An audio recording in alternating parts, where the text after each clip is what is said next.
If we choose to connect with the stars can help connect us. Now that Matariki is officially a national holiday, it's important to understand that it's for all of us to celebrate. So what is Matariki? Why is it significant? And how can we all celebrate it? Ua tātou e pō he ko tahi nohi o te maramataka. Kei tēnā iwi, warātau ake haka mārama mō warātau ake maramataka. When I think about the new year, the thing that connects us to the rest of the world is it's the signal to tell us it's now time to recalibrate, to refresh. Matariki is one out of the many things people don't know about Te Ao Māori. Celebrating Matariki as a national holiday excites me.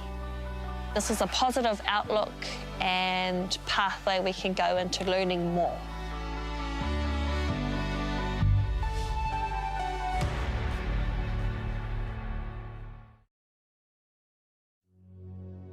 So what is Matariki?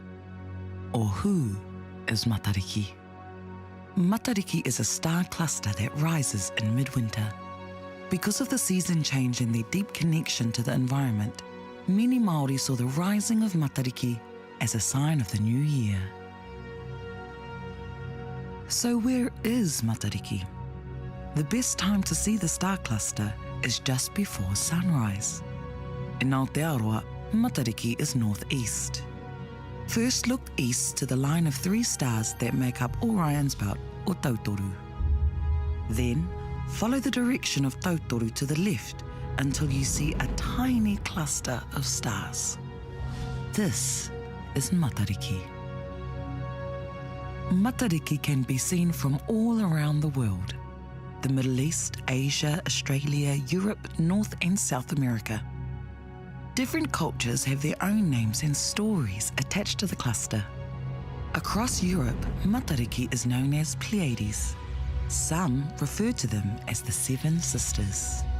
Some associate Matariki with death and mourning, while some connect the stars to agriculture.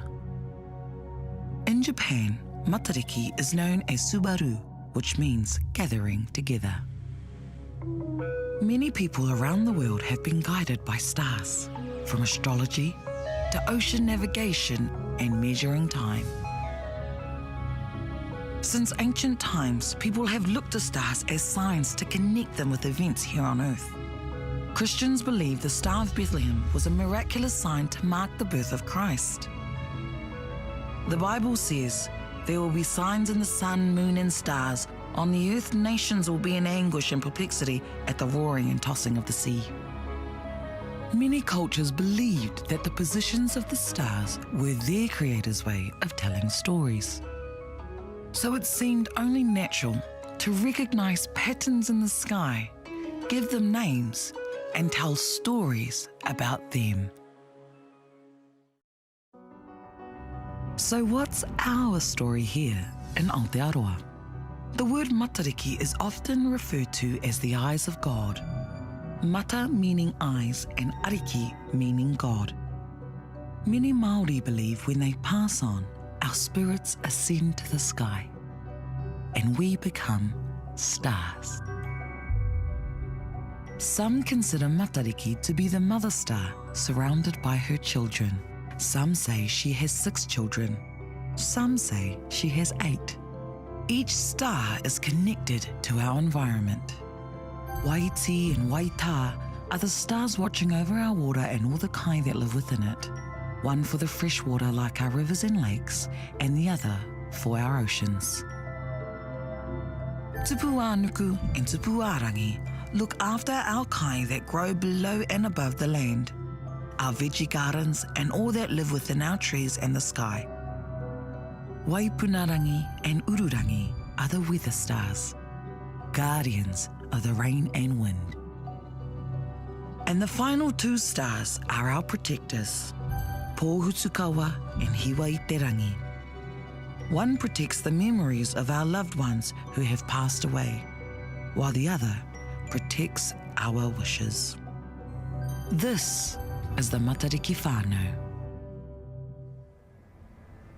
If Matariki has such a long history, why are a lot of us only learning about Matariki now?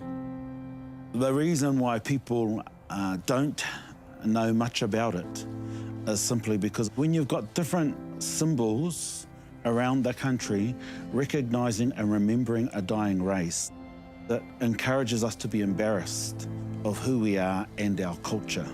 And as a result of that, you lose knowledge. I was raised in the 80s when there was a slow revival of the culture. It's taken a good 40 years of renaissance just to get here. And all of the hard work of the last 40 years has enabled us to start to be proud again.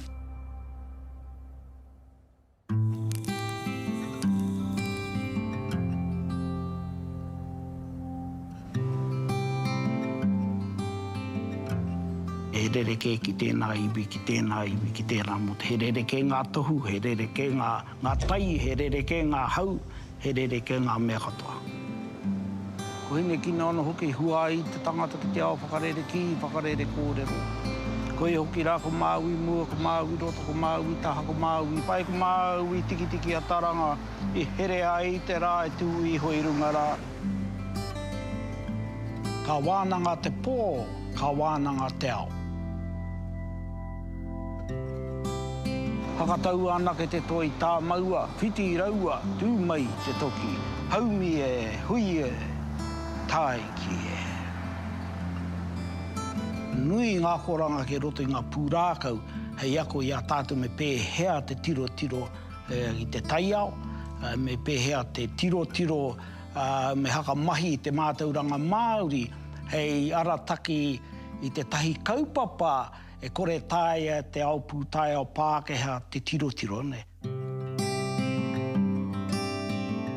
Te mātauranga te Māori, e hono ngā mea o te rangi, te whenua ki te moana. E haka hoki ana hoki e mātau e tahi o ngā hakoranga nei. Hea hai, kia tupu mai wa tātou nei mokopuna, wa tātou nei tamariki, hea mōhio ki te tiro i te taiao, ne.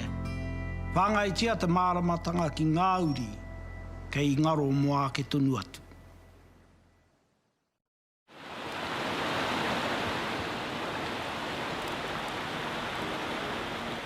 Matariki rises in midwinter, a time of seasonal change. It's cold, so the land is at its most unproductive and the harvest season must end.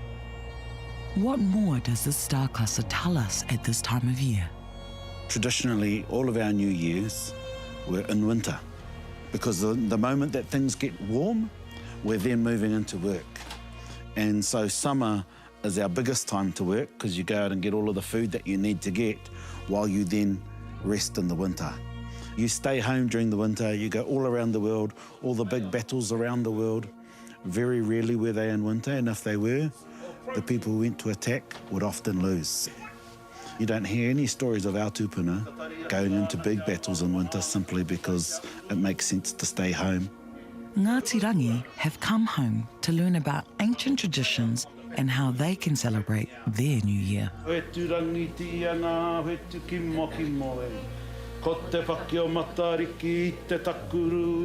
Winter is a time for scholarship. It's a time to stay together, to reflect, to wānanga.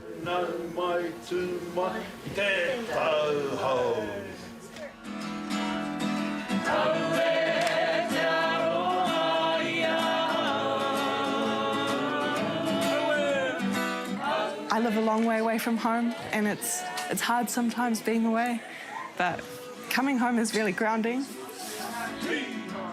It's just a really warm home feeling. And I know that when I have a baby and they're brought up here, they're like, this is the Māori New Year, it's normalised, you know, we don't have to fight for it, or we don't have to explain our own culture. It's just a part of this land now, as it should have been from the beginning. Māori would look to the stars to predict the upcoming year's harvest. If the stars in the cluster are clear and bright, it would be a warm and bountiful season. However, if Matariki appeared hazy, this would be a sign of a cold and difficult season. or if certain stars were shining brighter than others, like if Te Puanuku was shining the brightest, then you'd know that you would have a successful kumara harvest. There's a lot of revival happening right now of old knowledge. Traditionally, each season had a reason. Our culture's a food culture. That's just an aspect of humanity, is the importance of food. Autumn is preparation for the cold months. Winter was all about wānanga. Then you go into spring, and that then tells you, start to prepare your garden for the kumara. I've been doing a bit of work with somebody who works for the Met Service. And so just aligning, this is what I think it's going to be. I think it's going to be a cold winter and it's going to be short. And she goes, how do you know? And I says, well, I was just reading the stars and what the stars were telling me. And that just gives me a really good read on what's going to happen for the next season as well as for the next year. But we all see different stars depending on where we live. All around the world, the landscape is different. The conditions are different, so naturally you adapt to your conditions. The same applies here around Aotearoa.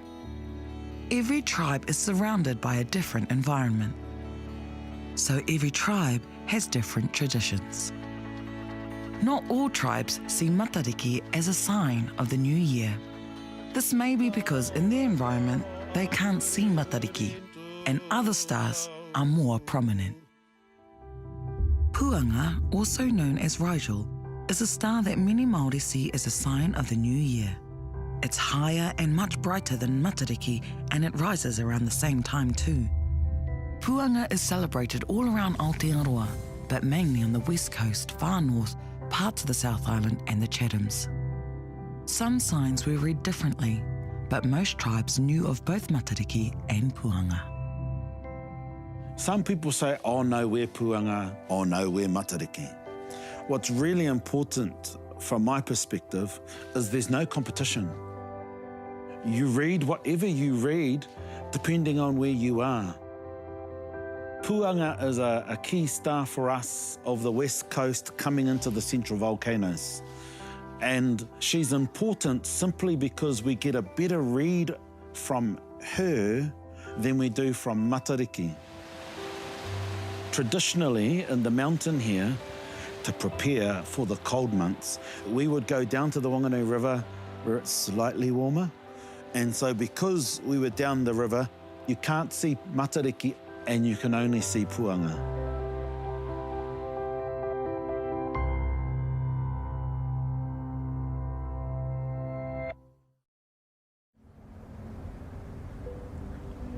Traditionally, Māori New Year celebrations included ritual fires, offerings, farewelling the dead, celebrating life and preparing for the future. Ngāti Rangi have revived their traditional New Year's celebration.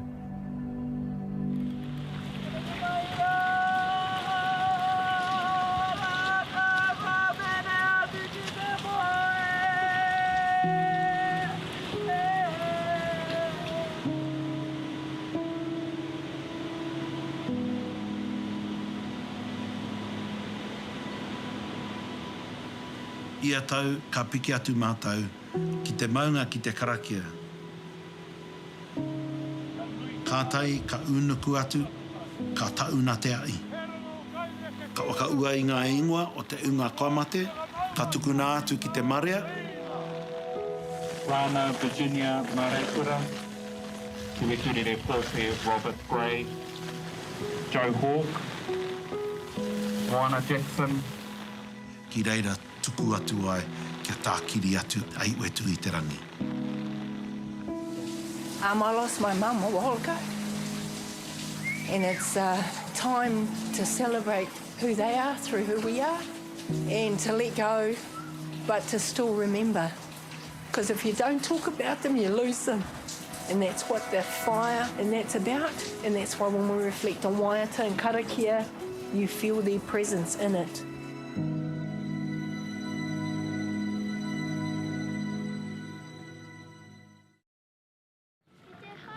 I'm not normally a spiritual person, but I have never really experienced anything like that. It was something really special, something I'll definitely never forget. This is my first time being on a marae. I feel extremely privileged. It's so much more than reading about it in a book or on a website. As a scientist, Western science has a lot to learn from Indigenous knowledge. A lot of this knowledge has been here for a long time. It's just maybe been slightly ignored by Western science, and coming from science and as a Westerner, that's, I think that's quite significant. Puanga is a part of our journey. It's a part of a new beginning. Matariki allows us to share who we are, our stories, from our point of view. We're telling our story, not someone else telling it for us.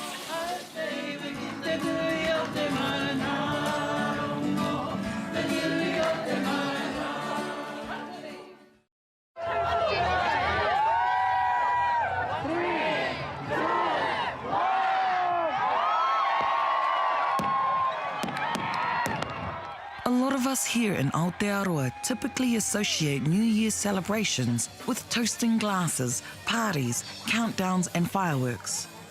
But have we ever really stopped to ask why we celebrate this way? Or do we just accept the fact that this is the way we've always done it? And when did we stop knowing the meaning behind these traditional celebrations? Over the past couple of decades, Matariki celebrations have been revived as a time of remembrance, joy and peace. So how can we celebrate Matariki today? Matariki allows me to grieve my past, to set intentions for what is to come, and to acknowledge my surroundings of Te Ao Māori.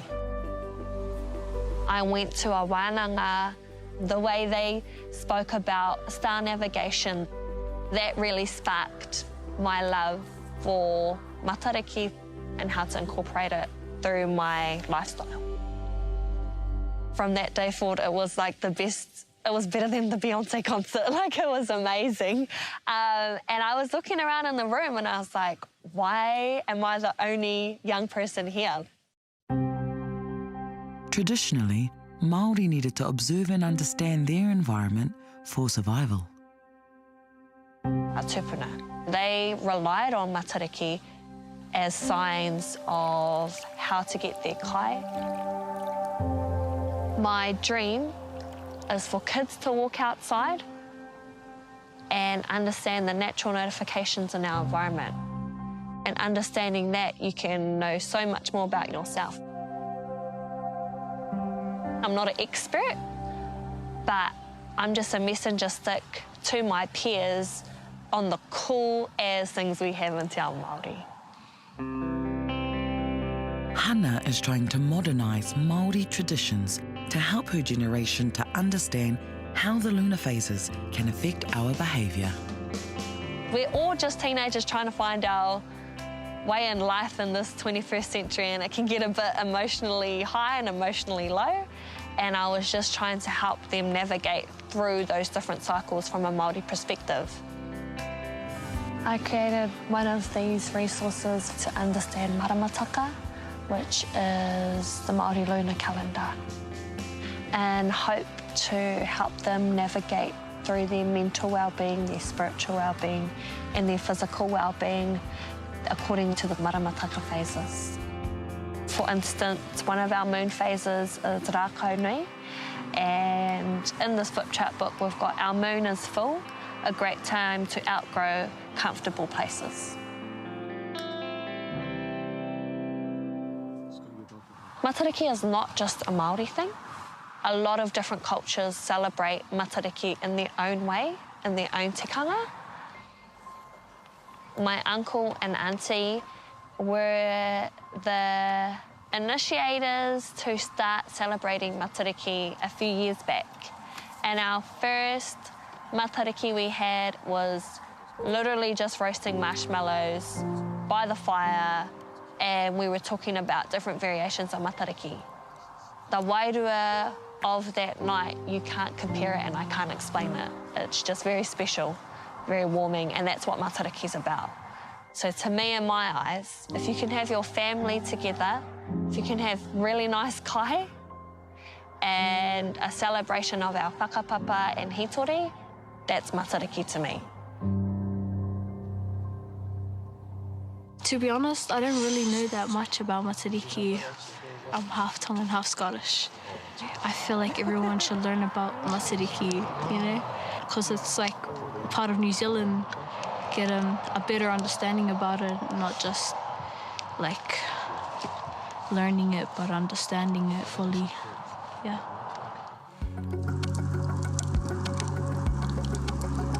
Does anyone have any knowledge or understanding around Matariki? There's one interpretation that Tāwhiri Matia, who is the god of wind, took out his eyes because of the love of his parents, and his eyes were scattered across the sky, which created Matariki. Matariki being a public holiday now is just a way of revitalising not only the reo, but just the customs, the tikanga, and all of that. And not only just for Māori, but for those who aren't Māori to live in New Zealand, and just to kind of make them aware of just like the culture as well as the people of the land. So yeah. Does anyone have any idea of how they can celebrate Matariki? Yes. Yeah? You can celebrate it by eating some food. Yes. One form of celebrating Matariki, or a traditional way, is called a hautapu. Hautapu, in one sense, is throughout the year you're carrying like an invisible bag. And throughout that year you're filling it up with baggage. Knowledge, experience, negative, positive. By the time you get to Matariki, it's so heavy. It's weighing you down. So hautapu allows you to empty your baggage out, and you're ready to start your new year, okay? My favourite memory with my grandfather was, how do I put this nice? He was quite a big fella, and I think the one thing that I used to like was just like, when you see him, just give him like the good old hug.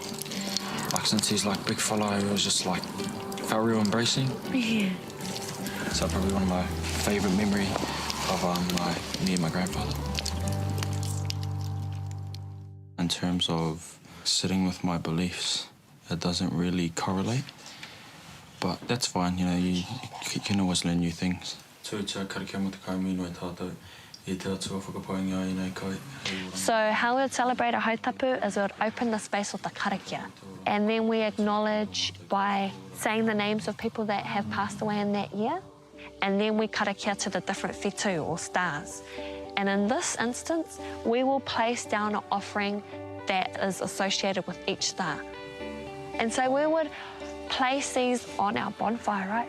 And the steam from here going up there is saying thank you to the stars for guiding us for the year. And then we karakia, we set our intentions, goals and aspirations to Hiwa i te rangi. Matariki is a time to let everything go, to stop and reflect on the last year that you've had, all of the ups, all of the downs, and just let everything go and acknowledge everything so that you can fill in even more life experience in the next year.